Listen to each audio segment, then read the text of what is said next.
అంటే పెట్టుబడిదారులు మంచి పేరుతో నిర్ణయిస్తూ ఉంటారు ఎవరిని, వారి యొక్క కార్మికులను. కానీ మన భారతీయ జనతా పార్టీ ఈ యొక్క సిద్ధాంతాన్ని మనము 1960 సంవత్సరంలో పండిత్ దీన్ దయాళ్ గారు, ఈయన మన భారతీయ జనతా పార్టీ, అప్పుడు భారతీయ జనతా పార్టీ ఆవిర్భావం లేదు, అప్పట్లో తీసుకున్నటువంటి కరెక్ట్గా ఇప్పటికి 60 సంవత్సరాల క్రితం తీసుకున్నటువంటి ఈ నిర్ణయం అప్పుడు ఈ విధంగా, అంటే మనిషి సమాజానికి చాలా అవసరము, మనిషి యొక్క విషయాలు సమాజానికి ప్రకృతికి ఉండాలి అని చెప్పేసి మనం ఈ సిద్ధాంతాన్ని మనము తీసుకున్నాం. ఎందుకంటే మనం ఒక కార్యకర్తగా ఎవరైనా అడిగినా ఒక సిద్ధాంతం, అంటే ప్రతి పార్టీకి ఇటువంటి సిద్ధాంతం అనేది ఎక్కడ ఉండదు. మన భారతీయ జనతా పార్టీ మనం ఎంతో గౌరవించాలి.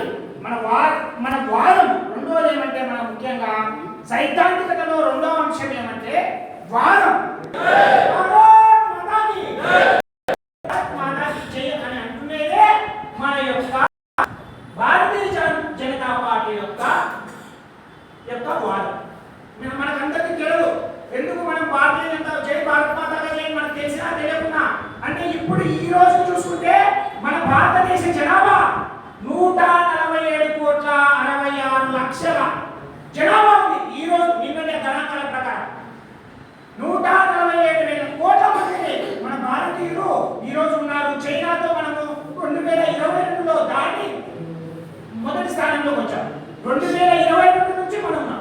అంటే మనం ఎందుకు జై భారత్ మాతాకి జై అని ఎందుకు అంటున్నామంటే, భారతదేశంలో ఉన్నటువంటి ప్రజలు, రైతులు, కర్షకులు, పేదలు, నిరుపేదలు అందరూ సుఖ సంక్షేమాలతో వర్ధిల్లాలని చెప్పేసి, తర్వాత మనము ఎప్పుడు విజయం సాధించాలని చెప్పేసి కోరుకునేటువంటి నినాదమే భారత్ మాతాకి జై.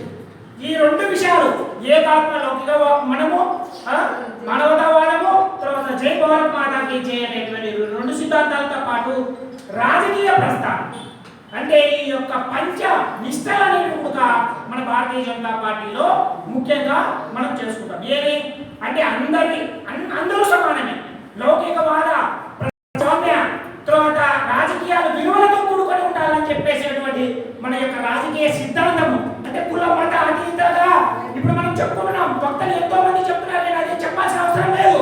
మన ప్రధాని అయితేనేమి, మన రాష్ట్రపతి అయితేనేమి ఎటువంటి నొచ్చుగారో మీకు అందరికీ తెలుసు, ప్రతిపదిగా ప్రస్తావించాల్సిన అవసరం లేదు.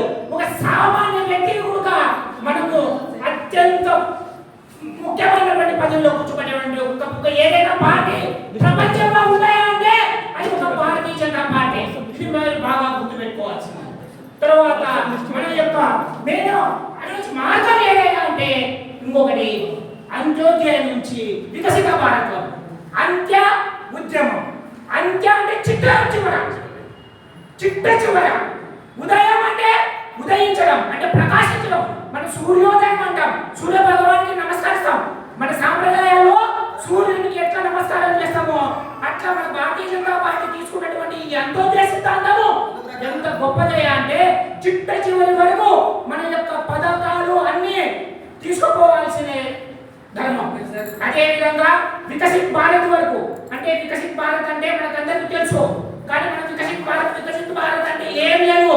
మన భారతదేశాన్ని అభివృద్ధి చెందిన భారతదేశంగా, అంటే 2027 నాటికి, అంటే మనకు స్వాతంత్రం వచ్చిన 100 సంవత్సరాలలోగా మన భారతదేశాన్ని అత్యంత ప్రభావితమైన దేశంగా మరియు అభివృద్ధి చెందిన దేశంగా మనం చూడాలనే కళ అనడమే వికసిత్ భారత్. ఈ విధంగా మనము ఈ యొక్క మన యొక్క సైద్ధాంతిక, మీకు ఎక్కువ ఇబ్బంది పెట్టకుండా ఈ సైద్ధాంతిక వాదాలను మనం అన్ని ఏమి నాలుగే నాలుగు ఎవరైనా అడిగితే ఒక భారతీయ మీకు సిద్ధాంతం ఏమయ్యా అంటే ఏకత్వ, మానవతావాదం. తర్వాత మీ వాదం ఏమయ్యా అంటే మనం చెప్తాము భారత్ మాతాకి జై అని చెప్పేసి. రాజకీయ ప్రస్థానం ఏ విధంగా అంటే పంచ నిష్టలు, అంటే మనం అందరికీ సమానంగా ఎవరైనా సరే భారతీయ జనతా పార్టీలో ప్రధాని కావచ్చు, రాష్ట్రపతి కావచ్చు. అదే విధంగా మనం యొక్క మార్గం ఏమయ్యా అంటే మనము అంత్యోదయం నుంచి ఎక్కడి వరకు, వికసిత్ భారత్ వరకు. అంటే కుల మతాలకు అసీయంగా ఈ యొక్క వికసిత్ భారత్ లో మనం 4 అంశాలను ప్రధానంగా తీసుకున్నాము. ఏమంటే పేదరిక నిర్మూలన, అంటే పేదలు చిట్ట చివరి పేదలను కూడా అందరినీ అభివృద్ధి చేయడం. పేదరిక నిర్మూలన ఎప్పుడైతే లేదో పేదరికం అనేది లేకపోతే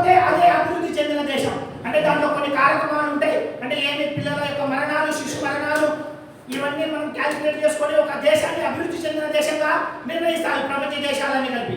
అదేవిధంగా మనం ఇంకొకటి ఏం చెప్తాము, మన యొక్క యువతకు ప్రాధాన్యత ఇవ్వడం, ఉపాధి అవకాశాలు కల్పించడం, పరిశ్రమల అభివృద్ధి చేయడం, ఇవన్నీ మనము రెండో ప్రాతిపదిక తీసుకున్నాము వికసిత భారత్ 2047 లక్ష్యంగా. అదేవిధంగా మూడో పాయింట్ ఎవరైనా అంటే మనకు మహిళా సాధికారత రావాలని చెప్పేసి 33% రిజర్వేషన్లను 2029 నుంచి మనం అమలు చేయబోతున్నాం. అదేవిధంగా మనం మళ్ళీ చూసుకుంటే తర్వాత యువత, తర్వాత పేదలు చూసుకున్నాం, తర్వాత రైతులు, మనకు కష్టజీవులైనటువంటి రైతులు చాలా ఇవ్వడం. రైతన్న బాగుంటే మనకు తిండి వస్తుందని అందరికీ తెలుసు. మనం ఇక్కడ ఉన్నటువంటి మన బేదంచెల ఈ మండలాల్లో అందరు రైతులు, తర్వాత మనకు రైతులతో పాటు ఇక్కడ కొన్ని రకాలైనటువంటి చిన్న చిన్న పరిశ్రమలు ఉన్నాయి. కాబట్టి ఈ యొక్క చిన్న చిన్న పరిశ్రమల్లో యువతకు ఉపాధి తీసుకురావాలా, రైతులను అభివృద్ధి చేయాలి. రైతులకు ఏ విధంగా అభివృద్ధి చేయాలంటే కొత్తమైనటువంటి నూతన వంగడాలను, నూతన డ్రోన్, తర్వాత ఈ యొక్క మహిళా దీదీ ద్వారా అంటే డ్రోన్ దీదీ ద్వారా అంటే ఈ యొక్క డ్రోన్స్ ఏవైతే ఉన్నాయో వాటిని కూడా మహిళలకు ట్రైనింగ్ ఇచ్చి డ్రోన్ దీదీ కార్యక్రమాన్ని మన ప్రియతమ నేత మన నరేంద్ర మోడీ గారు తీసుకురావడం జరిగింది. అదేవిధంగా యువతకు ఎన్నో కార్యక్రమాలు ఈ విధంగా మనం వికసిత భారతాన్ని మనం చేయవలసిందిగా కోరుచు ఈ అవకాశం కల్పించినటువంటి మన యొక్క జిల్లా అధ్యక్షుడు వారి అభిరుచి మధు గారికి, మన అన్న శివకృష్ణ యాదవ్ గారికి, మరియు మన సుధాకర్ గారికి, ఇక్కడ ఉన్నటువంటి మండల అధ్యక్షుడు వారికి అందరికీ పేరు పేరున నా హృదయపూర్వక శుభాభినందనలు తెలియజేసుకుంటూ ముగిస్తున్నాను. జై భారత్ మాతా కీ జై! భారత్ మాతా కీ జై!